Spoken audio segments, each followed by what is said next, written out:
오전 12시 많은 참여 바랍니다. 자, 미국 현지 연결해서 조금 더 자세한 내용들 들여다보겠습니다. 김한희 특파원입니다. 안녕하십니까? 네, 안녕하세요.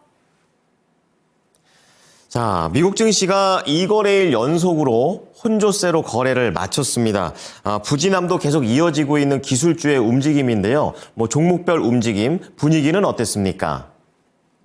네, 미국 소비자 신뢰지수가 4년 내 최대 하락폭을 기록함에 따라 경기 둔화 우려가 급부상하면서 오늘 미국 증시는 다우를 제외하고 일제히 하락했습니다. 이뿐 아니라 무역전쟁 고조 우려도 시장의 불확실성을 증폭시켰는데요. 도널드 트럼프 대통령은 어제 캐나다와 멕시코로부터의 수입품에 대한 관세를 강행할 것이라고 발표했는데 또 백악관은 중국의 반도체 수출에 대한 더 엄격한 제재를 준비하고 있다는 보도도 나왔습니다. 지난주부터 이어지는 미국 경기 침체 우려 속에 소비자 선호 심리마저 위축 양상을 보이면서 투자자들 사이 경계감이 커진 모습인데요. 이날 뉴욕 증권거래소에서 다우존스 30 산업평균지수는 전 거래일 대비 0.37% 상승했습니다. 반면 S&P 500 지수는 0.47% 하락했고 나스닥 지수는 1.35% 급락해 나스닥은 올해 수익률이 마이너스 영역으로 들어갔습니다. 오늘도 기술주 위주의 하락이 지속됐습니다. 특히 테슬라는 유럽 시장 판매가 전년 동기 대비 45% 급감한 소식이 전해지면서 시총 1조 달러가 붕괴됐는데요. 오늘 테슬라는 8.39%나 폭락했습니다. 테슬라의 시총이 1조 달러 밑으로 떨어진 건 지난달 11월 7일 이후 석 달 만에 처음입니다. 블룸버그 통신과 영국 일간 가디언 등은 유럽 자동차 제조업 협회가 발표한 자료를 인용해 지난달 유럽 내 테슬라 신차 등록 대수가 9,945대로 1년 전보다 45% 급감했다고 전했습니다. 반면 같은 기간 유럽 시장의 전체 전기차 판매는 37% 증가했는데요. 테슬라는 지난달 독일에서 1,277대를 판매해 2021년 7월 이후 가장 낮은 월간 판매량을 기록했고요.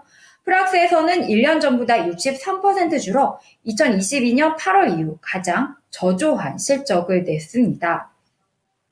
특히 영국에서는 테슬라가 처음으로 중국 전기차 선도업체인 BYD보다 적은 판매량을 기록했습니다. 영국의 전체 전기차 등록 대수는 1년 전보다 42% 증가했지만 테슬라의 신차 등록 대수는 8% 가까이 감소한 겁니다. 실적 발표를 하루 앞둔 엔비디아도 2.8%나 하락했습니다. 매그니피센트 7은 아마존만 빼고 모두 떨어졌는데요. 경기 둔화 우려가 커지면서 은행주들도 일제히 하락했습니다. 골드만삭스, 웰스파고, JP모건 체이스 등 주요 은행의 주가가 1% 내외로 하락했는데요.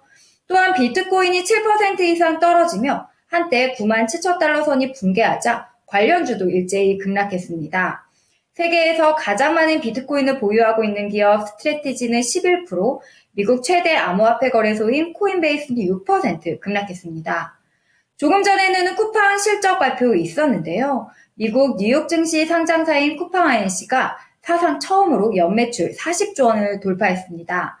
영업이익은 6,023억 원으로 전년보다 2.4% 감소했는데 창사 13년 만에 첫 연간 흑자를 기록한 2023년에 이어 2년 연속 흑자 기조를 이어갔지만 이익 규모는 다소 줄었습니다. 자, 다음으로는 미국 증시의 투자 심리를 눌렀던 재료들부터 좀 보고 싶은데요. 경제 지표들이 발표됐습니다. 구체적으로 어떻게 나왔습니까? 네, 오늘 시장을 흔든 가장 중요한 경제 지표였었는데요. 이번 달 미국 소비자들의 경기 및 재정에 대한 평가가 지난 2021년 이후 가장 큰 폭으로 후퇴했습니다.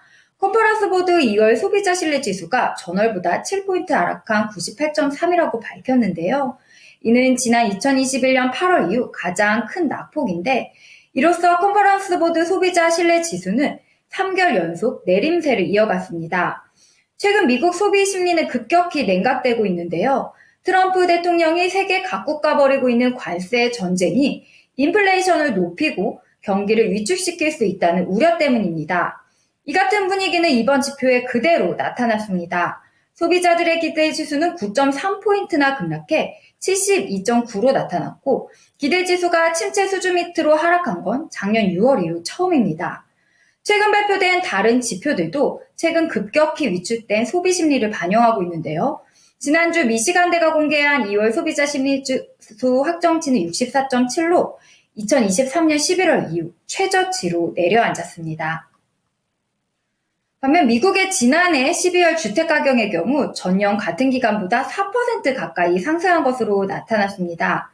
S&P 코어로지 케이스실러에 따르면 작년 12월 미국 주택가격 지수는 323.22로 1년 전보다 3.9% 상승했는데 직전 달 3.7%보다 상승폭이 확대된 겁니다. 상승률이 가장 높은 곳은 뉴욕으로 7.2%였고요. 시카고와 보스턴이 그 뒤를 이었습니다. S&P 측은 전국 주택가격이 2020년 이후 연간 8.8% 상승했다면서 북동부는 여전히 모든 지역을 앞지르는 추세 이상의 성장을 보이고 있다고 분석했습니다. 또 전국적으로 주택가격의 상승 추세를 계속 강조하고 있다는 설명입니다.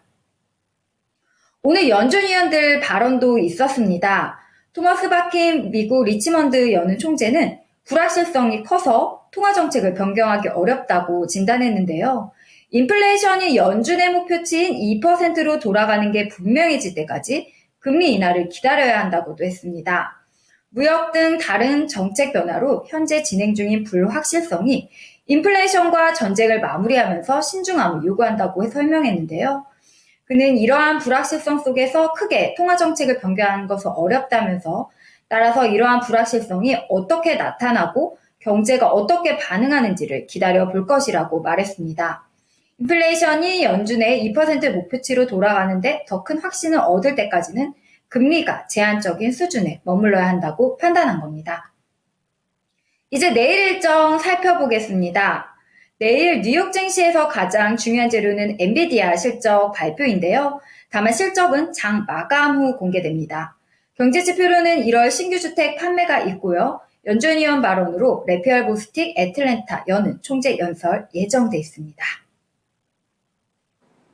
자, 엔비디아의 실적이 결국 미국 증시의 분위기를 바꾸게 될 수 있을지 지켜보도록 하겠습니다. 오늘 말씀 잘 들었습니다. 네, 감사합니다. 지금까지 모닝인 뉴욕이었습니다.